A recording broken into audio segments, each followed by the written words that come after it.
हम बात करने वाले हैं आज वीएस क्लासेस में शॉर्ट पुट मार्किंग की, और साथ में हम बताने वाले हैं वेट एज कैटेगरी वाइज। ठीक है, जैसा आप देख पा रहे हैं, तो हम आज इन पर चर्चा करेंगे।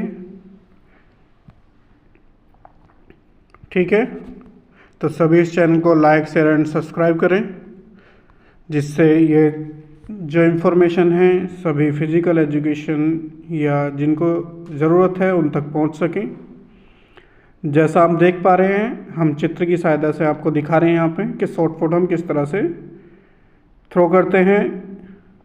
आप देख पा रहे हैं ये खिलाड़ी है और इसने शॉर्ट पुट को थ्रो किया है, और ये नीचे जो बना हुआ है ये सेक्टर्स है। ठीक है, ये सेक्टर बना हुआ है,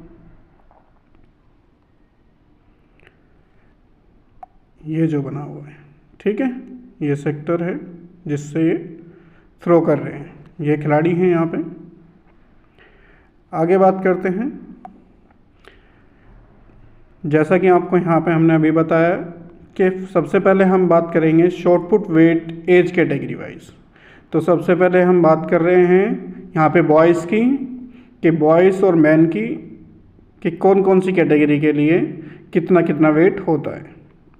तो सबसे पहले अगर बात करें, यहाँ पे अंडर 13 के लिए आएगा 3 kg वेट, अंडर 15 के लिए आएगा बॉयज़ के लिए 4 kg वेट, अंडर 70 बॉयज़ के लिए आएगा 5 kg वेट, जूनियर मैन के लिए हम यूज करते हैं 6 kg वेट का, सीनियर मैन के लिए हम यूज करते हैं 7.26 kg वेट का।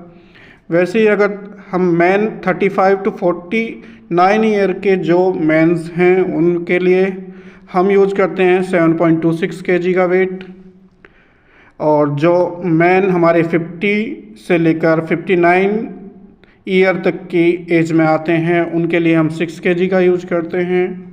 देन जो मैन हमारे 60 to 69 kg 9 ईयर में आते हैं तो उनके लिए हम 5 kg का यूज करते हैं। लास्ट में जो मैंस हमारे 17 ईयर्स के हैं या उससे ज़्यादा के हैं तो उनके लिए हम 5 kg वेट का प्रयोग करते हैं।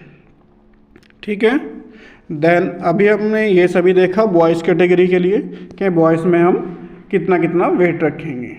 अब बात करते हैं हम गर्ल्स कैटेगरी की। ठीक है, तो गर्ल्स कैटेगरी में हम यूज करेंगे अंडर 13 गर्ल्स के लिए 2.72 kg वेट का, अंडर 15 गर्ल्स के लिए 3 kg वेट का यूज़ करेंगे हम, अंडर 17 गर्ल्स के लिए 3 kg वेट का, जूनियर वुमेन जो है उसके लिए हम 4 kg वेट यूज करेंगे, सीनियर वुमेन के लिए 4 kg में का वेट यूज करेंगे। देन जो हमारी वुमेन्स हैं या लेडीज़ हैं जो 35 से 49 ईयर के बीच में आ रही हैं उनके लिए हम 4 kg का यूज़ करेंगे। उसके बाद बात करते हैं जो हमारी फीमेल कैटेगरी है वुमेन की, जो 50 ईयर या 50 ईयर से ज़्यादा की एज वाली हैं उनके लिए हम 3 kg का वेट यूज करेंगे। ठीक है, तो ये सभी आपको समझ में आ गया कि हम कौन सी कैटेगरी के लिए कौन से वेट का यूज करेंगे।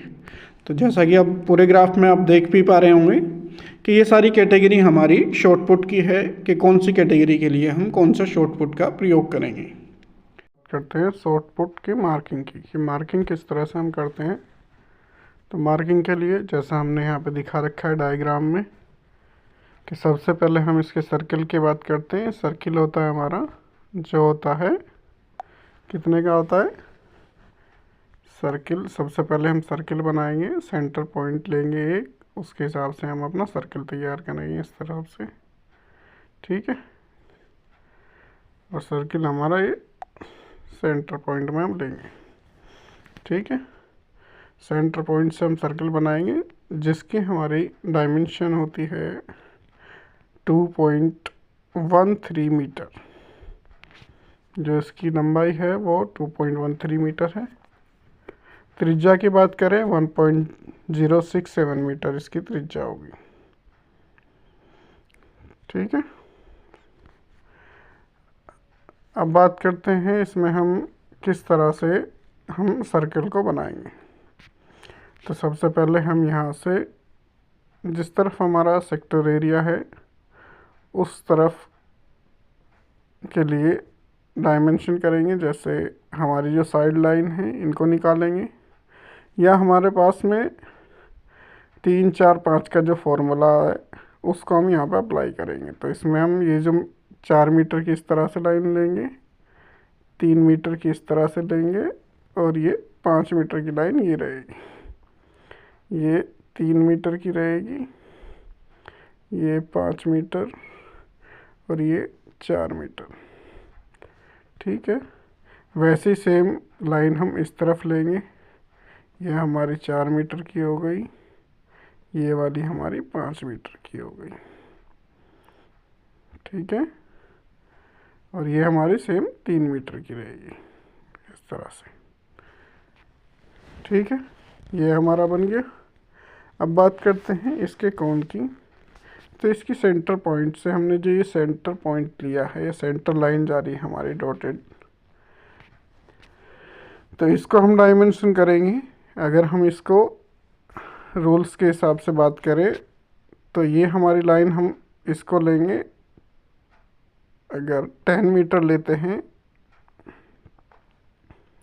10 मीटर हमने ये वाली लाइन ली, फिर सेम वैसे ही 10 मीटर लाइन हम यहाँ पे लेंगे।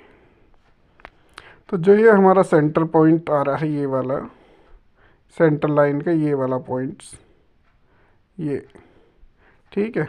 तो इस पे हम 3 मीटर हमारा ये इस साइड होना चाहिए, 3 मीटर, और 3 मीटर यहाँ से हमारा इस साइड होना चाहिए। अगर हम 10 मीटर की लेंथ रख रहे हैं, ठीक है। अगर हम 10 मीटर की लेंथ नहीं रखते हैं, 20 मीटर की करते हैं, तो ये 6 हो जाएगी और ये भी 6 हो जाएगी अगर हम 20 मीटर की रखेंगे इसको। ठीक है, तो ये अभी समझ में आ गया। अब बात करते हैं, ये हमने सर्कल बना ही लिया, ठीक है। इसके बाद बात करते हैं हम हमारा जो ये सेक्टर हैं वो किस तरह से बाकी मार्किंग होगी। ये हमारा सर्किल हो गया, और ये हमारा सेंटर पॉइंट से ये हमने सर्किल बना दिया।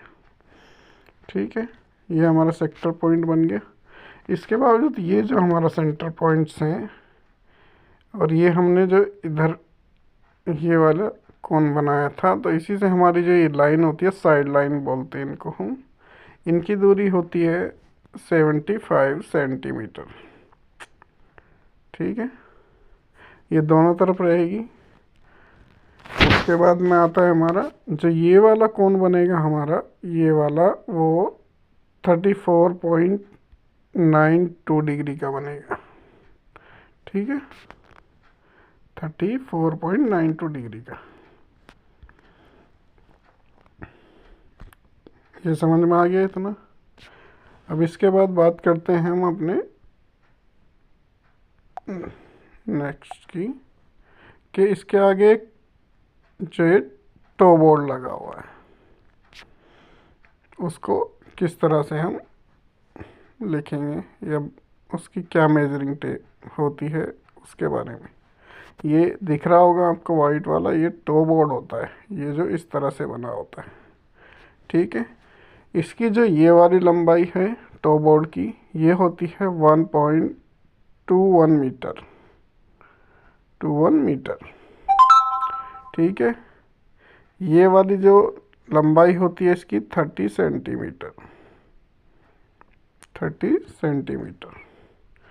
अब बात करते हैं स्टेको बोर्ड की, जो ऊंचाई है वो कितनी होती है, वो होती है 10 सेंटीमीटर। ठीक है, तो ये सारी चीज़ समझ में आ गई। ये दोनों तरफ कील से गड़ा होता है और बिल्कुल सर्किल से लगा होता है। अगर सर्किल पे या इसके ऊपर पैर आ जाता है खिलाड़ी का तो फाउल माना जाता है। ठीक है, या खिलाड़ी जो ये साइड लाइन है इनसे आगे की तरफ निकल जाता है तब भी फाउल माना जाता है। हमेशा खिलाड़ी को कहाँ से, पीछे की साइड से निकलना पड़ेगा, पीछे की तरफ से खिलाड़ी बाहर निकलेंगे। ओके, तो ये सब समझ में आ गया होगा। मुझे आशा है कि आप अच्छे से समझ गए होंगे आज की इस क्लास को। तो थैंक यू ऑल स्टूडेंट्स।